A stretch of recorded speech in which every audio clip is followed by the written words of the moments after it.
حدث البصرة للشعابة بدأت نعم. محاضرة في مصحة البصرة الكبرى في الشعابة في الرجال الموساني. محاضرتنا اليوم تتحدث عن دور المصحات في تقديم العلاج لنزلاء المصحة اللي هم أتوا وفق القوانين ويتلقون العلاج كمرحلة استعداد وتأهيل هؤلاء النزلاء ليكونوا أعضاء صالحين في المجتمع بعد أن دخلوا نتيجة عدة أمور، نتيجة عوائل فقيرة، عوائل مطلقات، أرامل، فقدان أحد الأبوين، عدم وجود فرص عمل في ذلك الوقت، أو اتصاله بالرفقاء اللي هم رفاق سيئين غير نصوحين، فانحرف عن جاده في الطريق.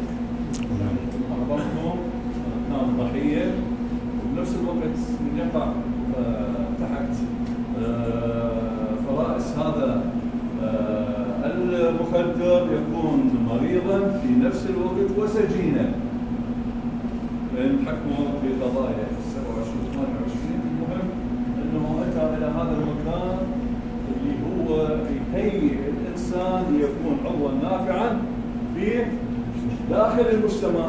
المجتمع من يكون من الاطفال، من الناس، من كبار السن، من الشباب، من المهندسين، من الاطباء، من الخيرين، من العساكر، من الشرطه، وهذا المجتمع، من الاطباء، من طلاب الجامعه.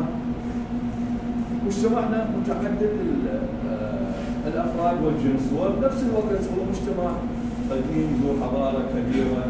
يجب ان نرتقي ونصل الى مستوى نكون بشر اصحاء نفسيا واجتماعيا وبدنيا. هذا اللي انه اتينا من اجله لتكون مقيدا وتكون عضوا نافعا في المجتمع. فبدأت التربيه الانسانيه جددت اساتذتها من اجل تقديم محاضرات عن اول المنطلقين لتلبيه نداء جامعه البصره في تقديم محاضرات من اجل تاهيل المدمنين ليكون انسانا صحيحا بعيد عن هذه الافه، يكون دمه نقيا بعيد عن السموم، ويكون عضوا في المجتمع يشتغل حال الناس الطبيعيين.